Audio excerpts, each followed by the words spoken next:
I don't want to go home into a house with a dog that doesn't like me. It's like an abusive relationship where it's toxic and you're walking on eggshells, and you shouldn't feel scared of your dog at any given minute. No.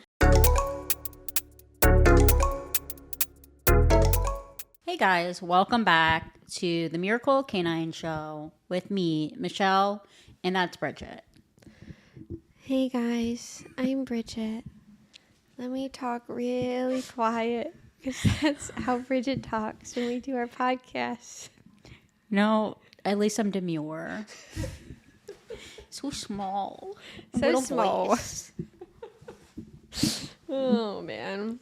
Bridget, what are we going to talk about today? You know we stay messy. We like to talk about issues in the dog training world, and we wanted to talk about a viral TikTok that is going around. Let's start by saying no judgment to this lady. We just simply want to talk about the situation. Mm-hmm. But her dog essentially bit her nose off. Her entire nose is just gone. Just gone. And she had to have reconstructive surgery and have a forehead flap that reconstructed her nose. And I think she said in a recent video that she's not going to put the dog down yet. She said that as far as I know, the most current information is that she's going to, but not she just now. Doesn't know when. Yeah. I don't quite understand that, but I mean, especially considering the situation. Yes. But I mean, there's a lot of variables that go into play with it. The more that you first of all, if something like that happened to me, I would never be posting it all over the internet. No. But I think she was already an influencer. Yeah. And she was because I went back a little bit on her videos, and I think she just does lifestyle content and things like that. And then one day this happened, so I think she just had to, because her first video, I think she was just trigger warning, wound, but I wanted to do this haul for you, whatever. And then of course everyone comments and is tell me what happened. What happened? Yeah. And I think that's how the stories and stuff came about. I don't think she necessarily planned on divulging all of the information, but it's a wild scenario. Yes. I feel very bad for her. I know. A young woman with her face is completely permanently probably disfigured. Yeah. And I'm really happy that she got the surgery and that she's feeling confident to post. Not that she shouldn't be by any means. No. But I don't think she expected to explain exactly what happened. No. Those surgeries tend to have really good results too. Yes. I hope so for her, and I hope that she's happy with everything. Yeah. Essentially what she describes it, and I hope I relay this correctly and remembering it correctly, was that the dog and I think her boyfriend or her husband were already in bed. Yeah. And she had gotten home from a girls' night or something. Mm-hmm. She came into the room and the dog was sitting on the bed, facing the doorway, awake and alert, she says. And she went up to give him a kiss pet him and kiss him or something like that. And then he latched onto her face and shook and ripped everything off. How scary. I know. And then the more that she kind of expanded on things, because of course, everyone on the internet has an opinion about everything. We're giving all their opinions. So then she continued to make videos giving more information and justifying this or that or explaining things here or that. And the more you kind of get the info, the more you're okay, there was some red flags that were happening that could have somewhat led down this path. I mean, still going from being cranky, what she describes as cranky sometimes, to a bite that severe is quite the leap. And we don't know everything. It's just conjecture. Yeah. At this point, we're just speculating from what the information that she's given us. The breed of the dog, I think, is also pertinent because it's a Catahoula. I've never met a Catahoula that wasn't like that. They're very intense dog breeds. So, and the Catahoula came from a hunting. You really, I mean, there's no such thing as like a pet Catahoula. No. They're one of those dog breeds that's like, it's in their blood to be extremely combat driven, have like very intense hunting and prey drive and things like that. And she got that puppy. It sounds like she ended up getting the puppy because the breeder didn't fall into the character traits that they wanted for hunting. So they were going to cull the puppy, and she somehow got it. What that looked like, I don't know, but red flag. Yeah. Right from the beginning, in my opinion. Sure. But there's a time and a place for culling puppies when it comes to certain breeds or behaviors or things like that. It's a very unpopular opinion, but there is definitely a time and a place for it, and I don't think it's inappropriate. Somehow she ended up with it. I very much disagree with Catahoulas being pet dogs. Yes. Because they can be very volatile dogs, for sure. And the ones that I've trained were all very intense. And there's been a number of like attacks with that breed. Like if you look it up on the internet, there's a lot. Yeah, quite a bit. And it sounds like the grumpiness that she was describing with the dog throughout his life was like spatial related stuff. Sure. Like feeling cozy and comfortable, wanting to be left alone, like stuff like that. Yeah. And it sounds like the dog was like pretty comfortable expressing those boundaries in certain settings, especially when it came to like bedtime and sleeping in the bed. Yeah. I tell my clients this all the time. Like if your dog has any aggressive tendencies towards you, in general, but let alone glaringly obvious, like in your sleeping quarters, like they are not allowed to be there. No. They should not be sleeping or with you. Or like share any furniture with you at all. And I know that's very controversial because people want to think that their dogs can share the furniture with them and they have a good enough relationship. Yeah. But if your dog is exhibiting resource guarding behaviors or gets startled out of sleep very easily, like if you're like, hi, puppy, it's a danger to have them sharing that space, and it's a privilege to be on the couch. Yes. So you'll never catch me if like my dogs were acting like that, accepting sharing space. No. And no judgment toward her because it was probably just a lot of little things she let go over time. And then she learned a very valuable lesson. And I'm sorry that she had to learn it in that way. Yeah. Nobody should have to go through that at all. No, not at all. And it sounds like she even commented back to a couple people and saying like, you know, I've been learning that when dogs exhibit these behaviors, they should definitely not be sleeping in bed with us, you know, like stuff like that. So it's obviously like she's gaining a lot of information from an experience like this, which is good. But, and like you said, it being all of those little tiny things that kind of add up to a bigger picture. That's why certain dog breeds are not good pets, because all of those little things in a golden retriever may have never added up to that bigger picture. But when you have these really intense, like inherently aggressive dog breeds, and then you put them with somebody who is an average novice pet owner and doesn't really know how small the margin of error is with things, it can get a lot more dangerous a lot more quickly. I think that's why we need to have these conversations, is to bring awareness to that not every dog wants you in their space. Not every dog likes to be kissed. And then another interesting point I think that you and I brought up was like this idea of there was no warning signs. There was no warning that the dog could have done it. He's never done anything like this before. He's maybe been cranky. And we hear that all the time from clients that experience bites from their dog, is there is no warning. He just went straight to it. And if we're constantly expecting a warning and constantly expecting our dogs to tell us when they're uncomfortable, I think we've overstepped in the beginning. Yes. Like, I don't think we're already too far gone. We shouldn't wait for the dog to growl at us and tell us, like, I don't like that. Although growling is a way of communicating. We need to keep a close eye on that. It's not that we want to shut the growling down and punish the dog for growling, but we want to kind of take information from that scenario and say, like, what happened here? And that kind of ties back to, I wanted to make a point with the no furniture, no in the bed type of thing. I think people can look at that and assume that us removing access to those things is the punishment.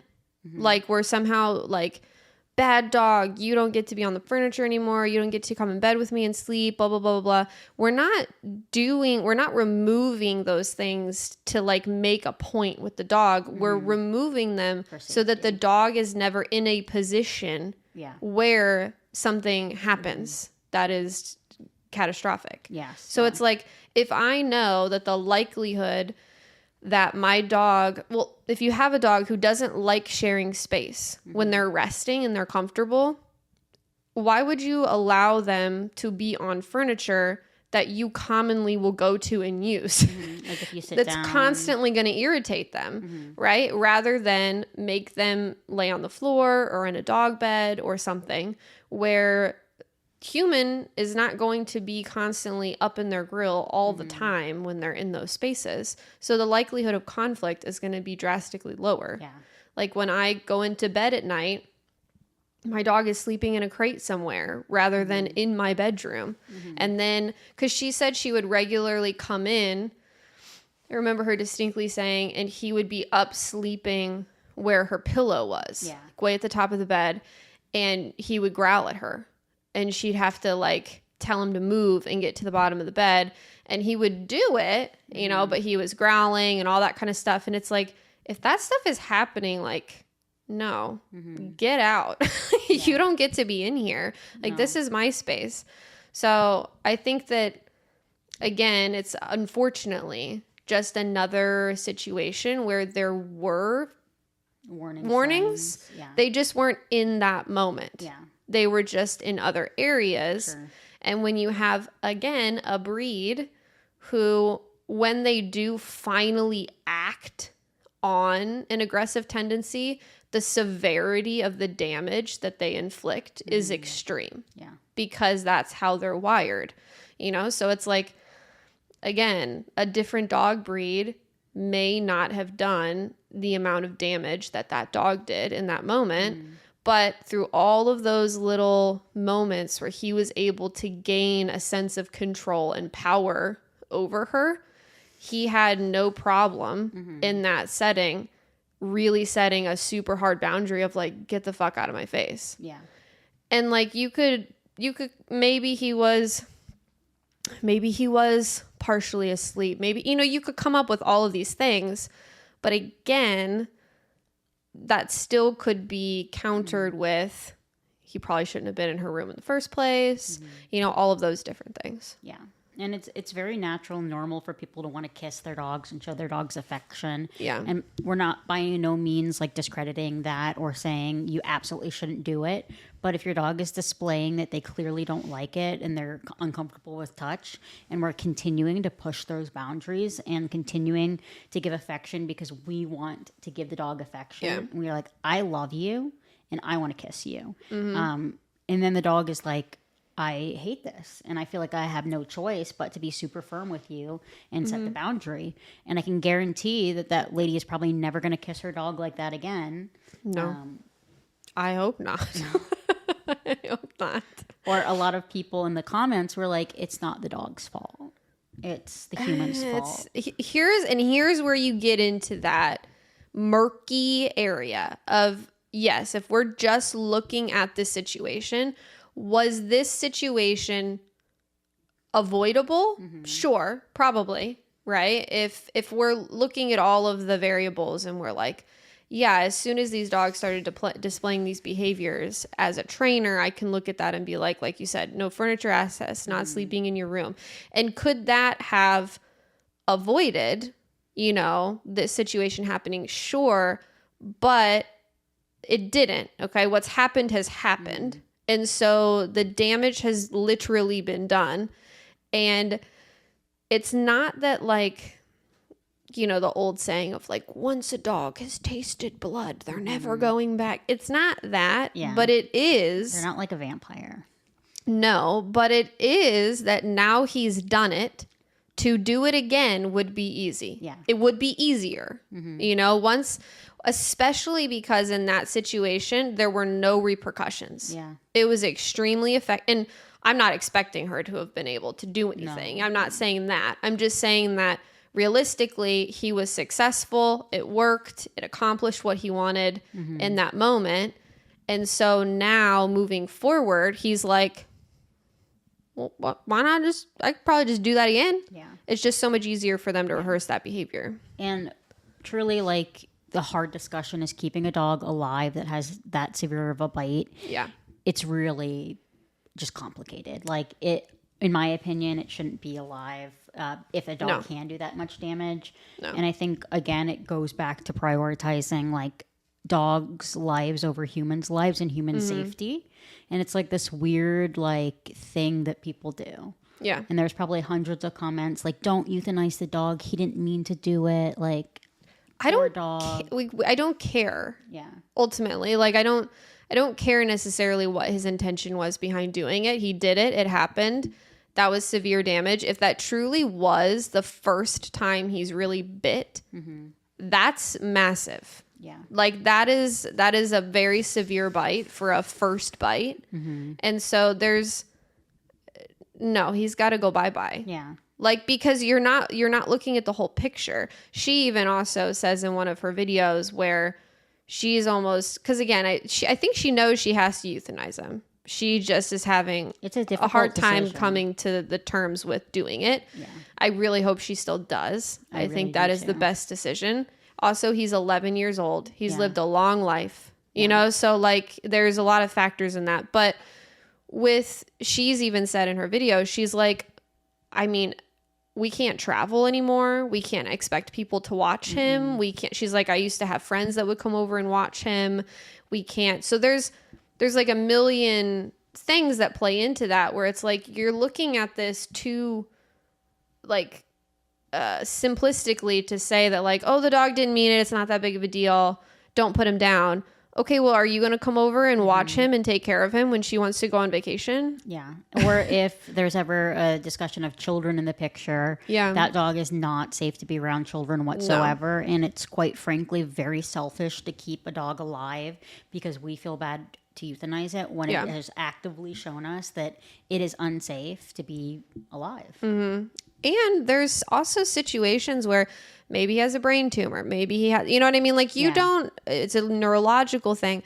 Like, a scary part of owning dogs is that they truly can act however they want, whenever they want, and we cannot anticipate it. Like, yes, we don't know what's going on in here. Like, one day a dog could have a neurological episode. A dog could have a brain tumor and we don't know it. A dog, you know what I mean? There's so many factors that could suddenly happen in a dog that could cause them to behave very dangerously. And that is the risk that we accept when we own dogs. And so, again, I don't know that that was the case in this setting with this dog because he seems to even afterwards be behaving very normal. But that is the case in a lot of settings with dogs. And so when something like this happens, like, you have to take it seriously and look at the incident for what it is, as this caused a lot of harm. This dog is now very dangerous and we have to do the smartest thing that we can. Like, I'm not going to share the story because it's not my story to share by any means, but there was a situation with people I know, a woman I know recently, where she had a very, very devastating injury from a dog attacking her that she has known for a very, like, years and years and years. She has lived with this dog at periods. She has taken care of this dog for periods. And then all of a sudden one day he attacked her and she had very life-changing, devastating injuries. And unfortunately, they euthanized the dog. And in that situation, it's like, what else are you going to do? You know what I mean? Like, Prozac? Yeah, like, It's like and that's what's so sad and scary is that you can't always anticipate what these things are going to happen. And the sad reality is that sometimes they happen. And ultimately, again, you have to base your decisions off of, I need to prioritize human safety over an animal at this point. Yeah. Like I had a client a couple of years ago and we did all of the lessons and the dog was like, great. And then the last lesson, we bring out a blender. Oh, and the dog, situation. Yeah, the dog freaking freaks out over this blender, and it was like that dog. That whole shocking. Situation was so weird. Yeah, I still think about it sometimes. Like, what was going on? Yes. And then, of course, it didn't stop at the blender. It was the mixer when they used the mixer. It was the coffee stir when they used the coffee stir. And even saying no to this dog, it would like go into red zone. And a lot of people could be like, oh, well, you created that. Like you did that. This was a ticking time bomb. And in this dog's paperwork prior to training, it mentioned incidences of these like weird sound aversions. Yeah. And that dog was not safe to be alive anymore. It was not safe for the owners. And it was a horrible decision. I completely support their choice. But I remember them coming to me and they boarded the dog for a night just to like have distance to make the decision. And they came back. They're like, well, our vet said we could try Prozac, so we're going to do that. And I was like, guys, no. Yeah. That's not going to help.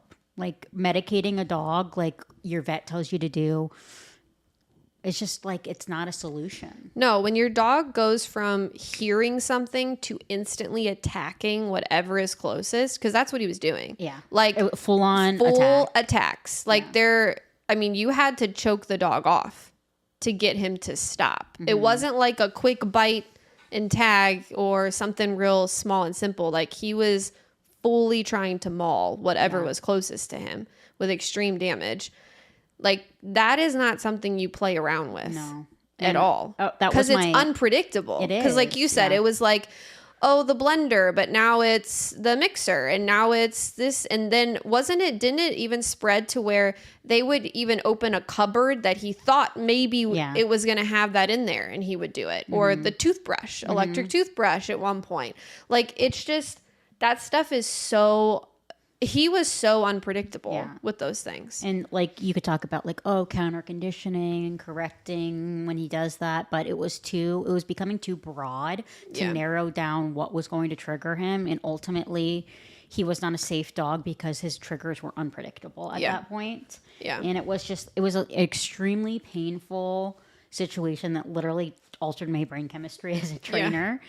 And then I kind of realized from that I am glad that it happened. And I'm glad that I got to experience that because it was necessary in the teaching me a life lesson of like, not every dog can be saved. And as a rescue girly, that was my mentality. Yeah. That I could save any dog. We could do whatever we want. And unfortunately, that's not true. No.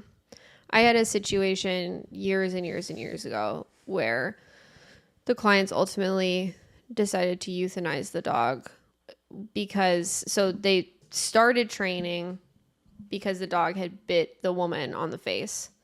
And the situation was they were both like laying together, her and the dog, and like cuddling, and he bit her on the face. And like when she tells me that, like in a training setting, I'm like, okay, like I don't want to jump to like the dog needs to be euthanized right away necessarily. Let's try and they didn't have kids. They didn't plan on having kids. Like it was a situation where I'm like, okay, if you want to try to make this work with this dog and do training and see if we can, repair some of the relationship there, that's fine. And the bite was pretty insignificant. It was, it broke skin, but it wasn't like, mangled at that point. So we went through training, blah, blah, blah, blah. And as we progressed through the training, like it was just too up and down. Like we would have really good successes and for a period of time, but then it would be something as simple as, the dog is in the car and she reaches in the back seat to grab something and he bites her. And yes, you could say, well, then he needs to be in a crate. I get it. But again, we're talking about a pet. We're talking about an animal that this woman, they adopted this dog.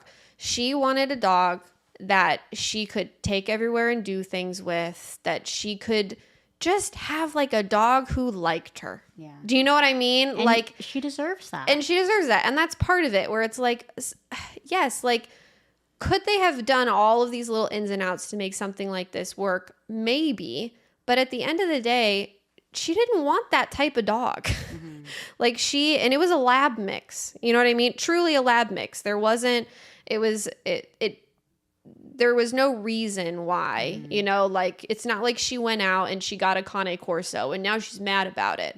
Like, she tried to adopt a dog that was a breed that was supposed to be what she wanted. Turned out it definitely was not. And like, she was just kind of stuck in this situation where now she was like always nervous and always on edge because if he was laying somewhere and she wanted to walk by him to get to the couch to sit down, like, he'd growl at her.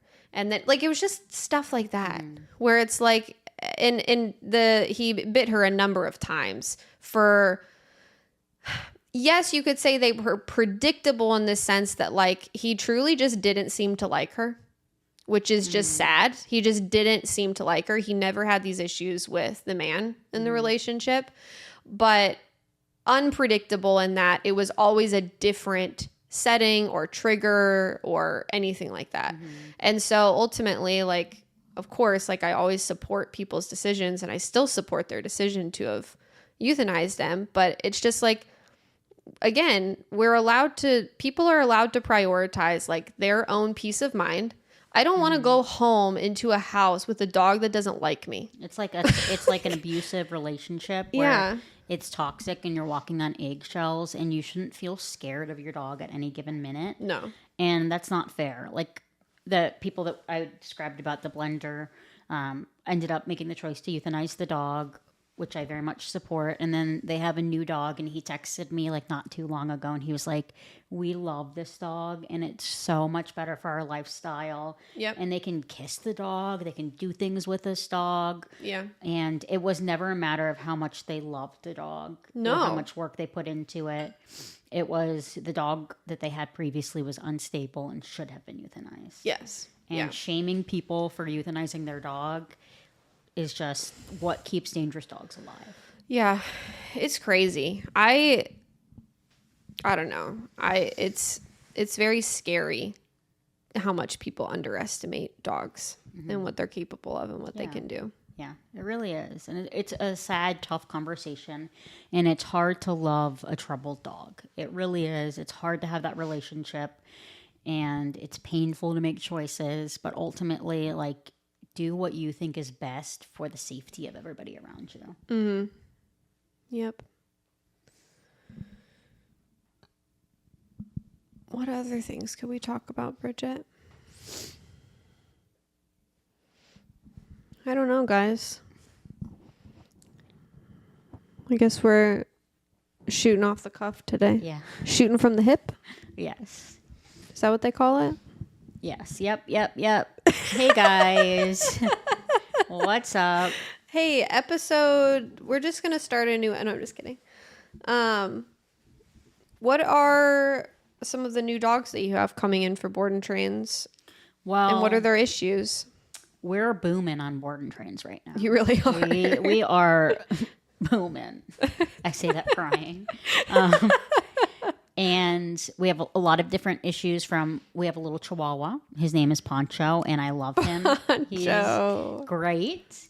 And his owner really cares about him. He's very involved in his training.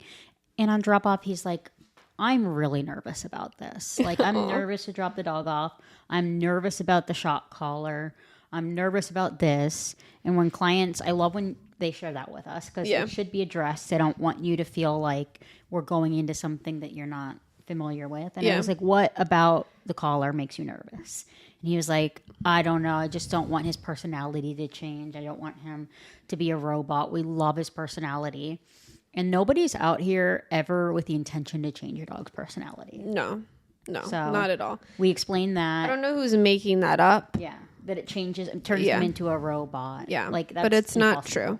I think I almost wonder if like maybe they see stereotypically people that own very like flashy, twitchy, like high caliber dogs, stereotypically they're usually owned by people who use e-collars or like more balanced training methods. So I'm thinking of like the Malinois and the dogs that do look robotic when you're working with them because they're just so like twitchy and crazy that I almost wonder if people look at that and they're like, I don't want my dog to look like that. That dog looks like it's not even having any fun at all. It's just a robot. Yeah.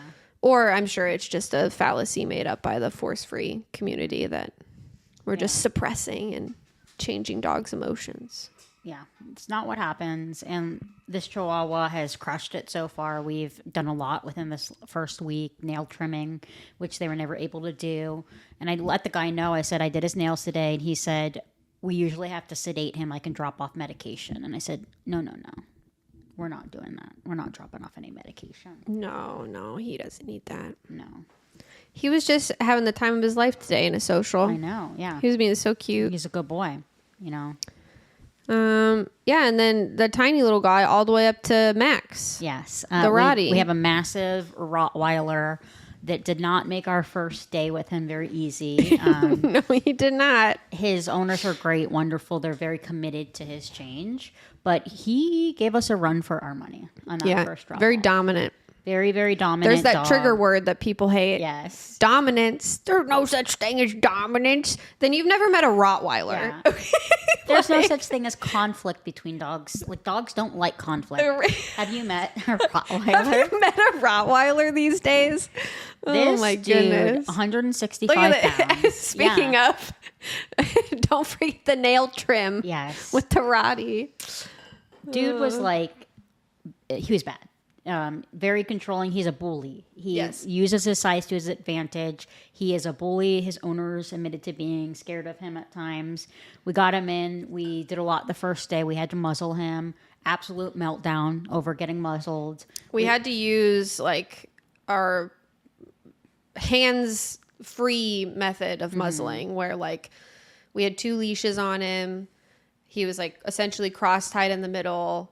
We had to like rig our muzzle up and use like the metal grabber things to like get it on his face. And like, it was a whole thing because he was not happy. No, he was not happy. He wasn't. And like, we needed to address that behavior immediately so it could be safe for our staff to be around this dog. Yeah. And we can't let this dog think that behavior works. No. So we've been working with him and he has come leaps and bounds. We have a good routine for him.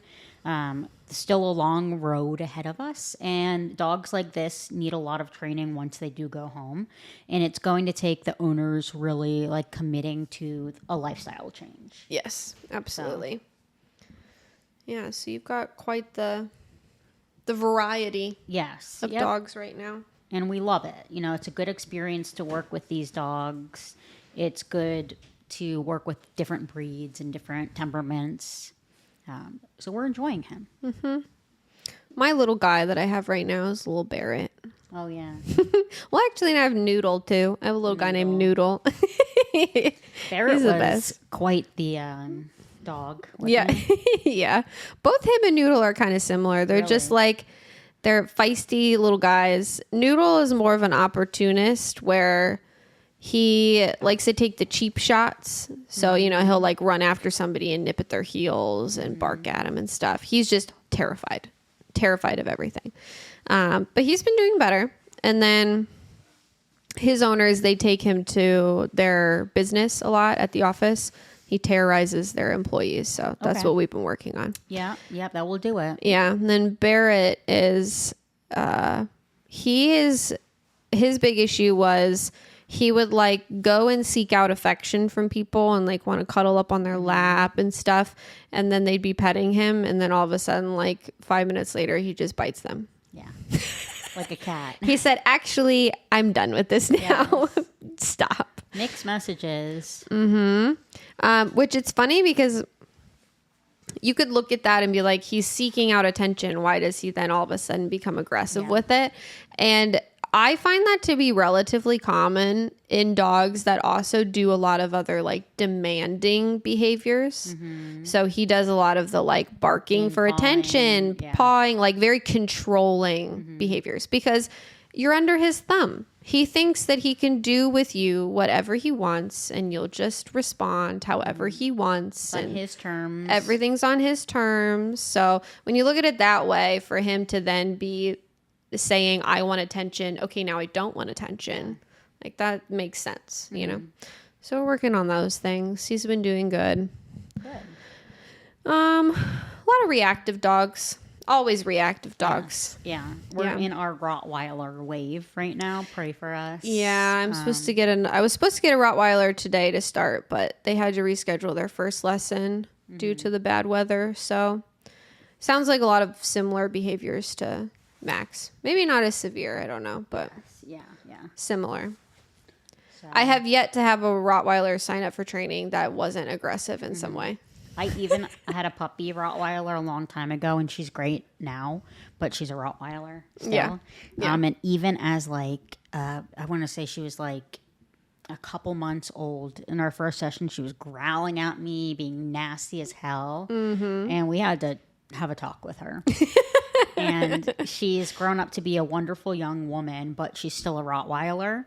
And I remember like, she was a sweet little puppy for a long time, and then they switch real fast. And they were like, I don't understand why she changed. I said, I do. It's her hormones. Yes. I'm going to say this, guys. If you are not anticipating and going into the process of getting a Rottweiler, a German Shepherd, a Cane Corso, if you're getting any of these higher caliber breeds and you're not going into it anticipating a personality change at sexual maturity, you have no business owning them. Yeah. Even if you have to be anticipating that. Yeah. Like you have to be anticipating that. That happens every single freaking time with these dogs. Even like little Chip.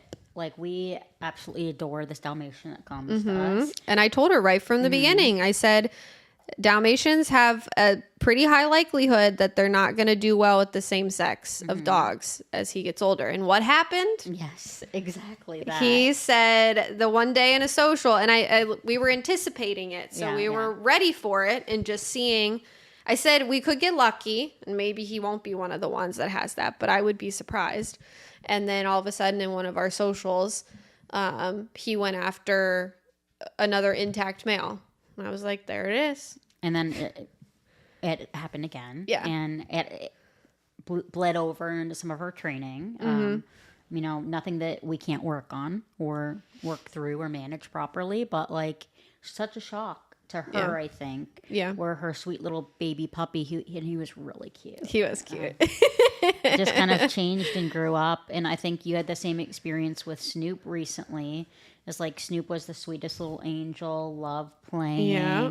And then all of a sudden one day he was like, ew. Yeah. He said, other males, gross, stay away from me. And he's still intact, and I recognize that probably has a lot to do with it, you know. But here's the thing, too, like, pediatric spay and neuter is so 2024. Okay, we're not doing that this year anymore. It's out. Okay, stop, quote, fixing. First of all, you're not fixing anything. You're altering them. Nothing was wrong and needed to be fixed. Okay. I hate even the verbiage that vets use of like fixing the dog, or rescues use of fixing the dog. Because it subconsciously makes you think that something is wrong with them having all of their organs, that they need to be fixed. No. You are altering them to be different. And if you do it when they're young, it is such a bad idea. Now, don't be an idiot and be irresponsible and let your dog get knocked up or knock up somebody else's dog, okay? Yeah. But you shouldn't be spaying or neutering them until they have gone through sexual maturity. Especially bigger breeds that need those hormones to develop bone strength and like density. Yes. Like, and personality-wise, like it really affects their mental and physical and even emotional health at times. So just do some research on that, guys. Stop doing it. Now that we've had a lot more research done has come out, there's higher rates of cancer with dogs that were spayed and neutered young, higher risk of behavioral issues. I mean, I've seen it myself with dogs. Like I have clients that they'll spay their dog and then the dog has a ton of fear issues afterwards and weight loss issues and they're incontinent and they're, you know, just all these different things. Like those things can be botched very easily, especially in females, like being spayed. I also hate when people say that they're going to neuter a female dog. When they mix up the words. Yeah. They're like, yeah, they're getting neutered. I'm like, what? Spayed? Spay is for a female. Neuter is for a male. Or you could just avoid mixing them up and just say alter. You could do that. Yeah. But stop saying fixed. Yeah. That out. drives me crazy. Out. That is one of my biggest pet peeves. They don't need fixed. Nothing's wrong with them. But yeah, in the same breath, like I know we're kind of giving mixed messages. We're like, don't spay them, but then they change eventually. Yeah. Yes. But be responsible with it. Yeah. I mean, to me, it's like yes, spaying and neutering them young is wrong for them. But just because you spay and neuter them wrong when they're young doesn't mean that you skip the maturity portion of it. No. Yeah. That's still going to happen. Yeah. And if anything, they're going to mature without the necessary hormones that they need. What's interesting is like there's a number of people that have documented, so puppies from the same litter, one that was like left intact and one that was spayed prematurely or neutered prematurely. And the ones that are not, that were spayed or neutered, they look dramatically different from the other ones. Their legs are longer. They're like gangly and like awkward looking and stuff like that. Because they don't develop like their bone density and all those types of things. Yeah. So. And like a lot of research, if you do your research on these things, like your research will tell you like to wait. And your vet is going to be like, spay and neuter now. The shelter is going to be like 8 weeks. Why can't we do it at 6 weeks? Yeah. Yeah. You know, right out of the womb, spay and neuter. They really will. Yeah. I mean, they won't. There's a lot of places that will adopt out 8-week-old puppies that have been spayed or neutered. Yeah. That is crazy to me. I have a dog that was like pediatric neutered, and he is the biggest freaking weenie about everything. And like, yes, there's probably other issues why he's the biggest weenie, but he is clearly so much different than my dogs that were, you know, properly neutered. Like Nelson is like very confident, very sure of himself. And Minnow is like, is this water safe to drink? Is this water sanitary? I don't like the texture of the floor. It looks questionable to me. And I mean, of course, everything is like risk and reward. So like we'll take a male dog, for instance. Leaving a male dog intact, do your chances of them marking things go up? Yes. Do your chances of them mounting and humping things go up? Sure. Do you have a higher likelihood that they may be a little bit more like, you know, a little egotistical about them? Sure. Right? All men. Yeah. But all of those things can be managed with training. Right? And then you look at the cons. So like if you were like, I don't want to deal with those things, let me just neuter him. And then you look at the cons of that where he has a higher rate of hip dysplasia, elbow dysplasia, cancers. Like to me, it's like not even a question. You know what I mean? Of which one I would take over the other, as far as that goes. And then vets will try to tell you like, oh, well, they have a higher rate of testicular. Of course they do. They have testicles. That'd be like telling me if I keep my feet, I have a higher rate of foot cancer. You do. I do, because I have feet. So, like, I get it.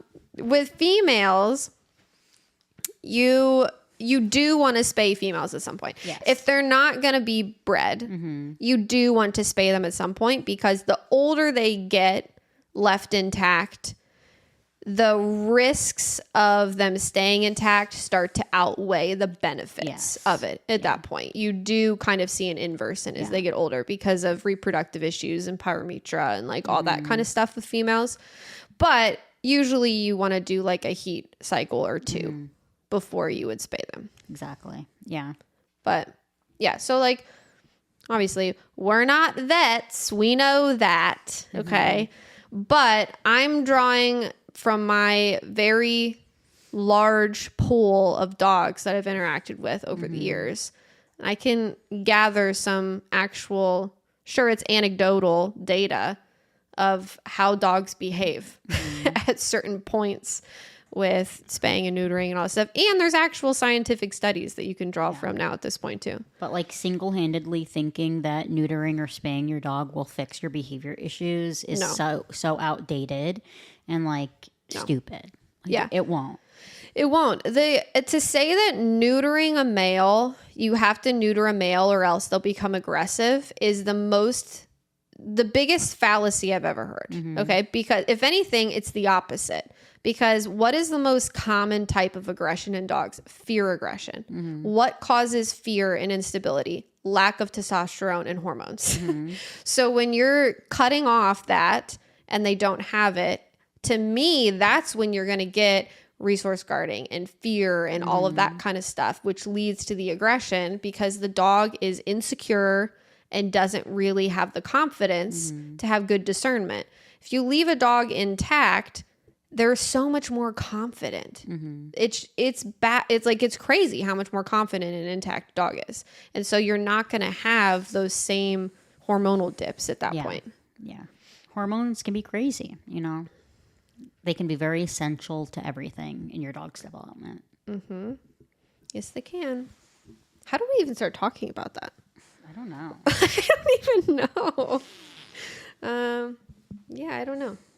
Oh, because we were talking about the sexual maturity with dogs, I think, and then we got to there. Yes. But yeah, if you're surprised that your dog had a behavior change when they hit sexual maturity, why do you have that dog breed?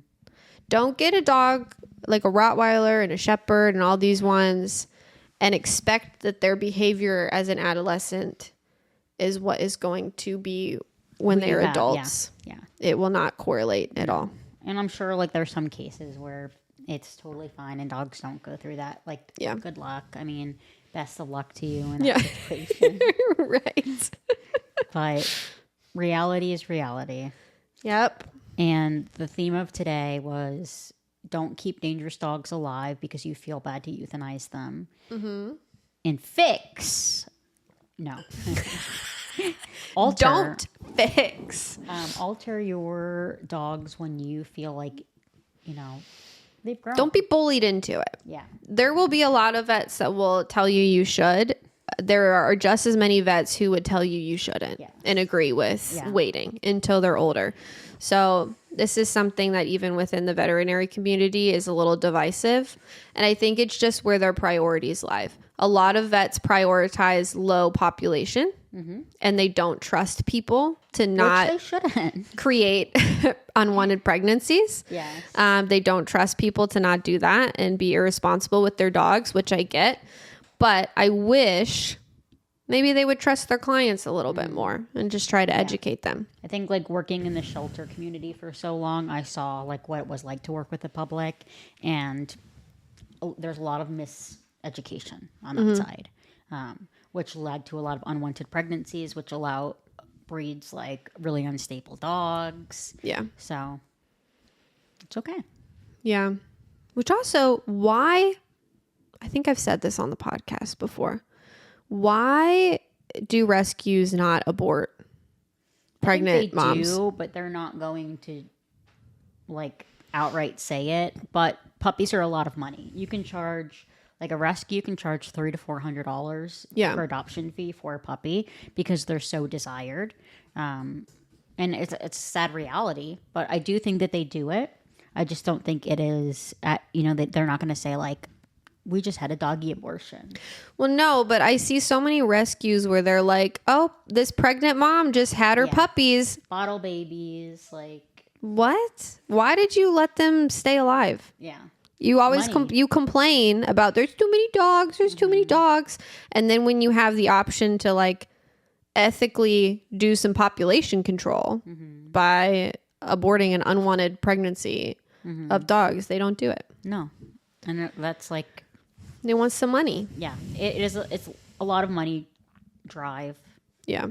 Like working in the shelter, I know that like puppies they'd be like, yes. They're like, yes, this is paying the rent this month. Yeah. So. Okay. Well, yeah. Good chat today, guys. Yeah. Tell us your stories about Rottweilers below. Yeah. We'd love to hear it. Yep. Bye. See you next Bye. time.